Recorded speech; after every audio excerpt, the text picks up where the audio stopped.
My very first memory of Kevin was 16 years old, working at Papa Chico's Pizzeria for Angelo's brother Art. Angelo found out that Art wasn't at the pizzeria, came to Papa Chico's, picked me up, brought me to the Glenn Sanders Mansion, and introduced me to Kevin Sykes, who was the banquet manager at the Glenn Sanders Mansion at the time. I didn't know what a banquet manager was, nor what I was going to be doing that day, but I remember that I met Kevin right in the entrance to the kitchen of the Glenn Sanders Mansion in the banquet service area, and I have no idea why I remember it specifically, but I remember it like it was yesterday. I have a funny story, but it happened in Vegas, so. He reminds us to laugh. He reminds us to not take ourselves so seriously and to take life so seriously.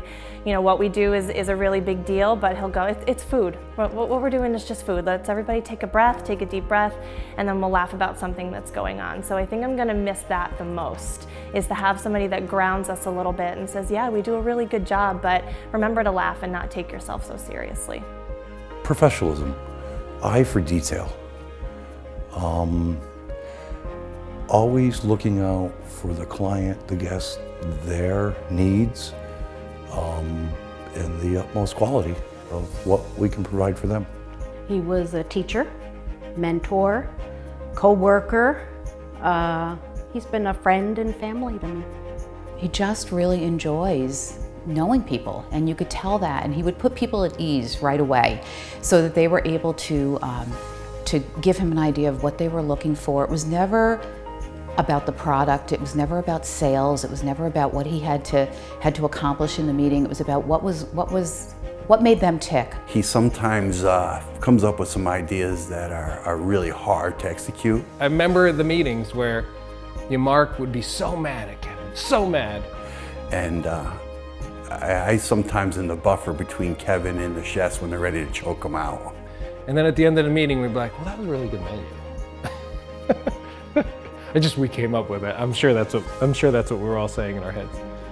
And it would end up on the next event or next wedding, and the chef would get it, and it'd be, you know, this with this little this, they'd be like, who the hell made this menu? And Kevin's like, I just pulled it out of Martha's store or some magazine. So he always pushed us. Now we look back, we can thank Kevin for doing that, because we would never be where we were unless someone like Kevin pushed us to think outside the box of prime rib, chicken, and baked stuffed shrimp, because that's what it was until Kevin started to do that. My memories of Kevin will always be his very short but sweet and blunt personality that everybody knows and loves Kevin for. Boy, he has a way with words that nobody else can get away with. Nobody else can look at a client and say, oh, I'm driving the bus. You need to do what I'm telling you to do. You're an amazing man, Kevin. One that's hard to find, difficult to part with, and certainly impossible to forget. I will so miss you, my friend, my confidant, my counselor, my shoulder to lean on. But Kevin will be very, very difficult to replace, and we'll miss him terribly.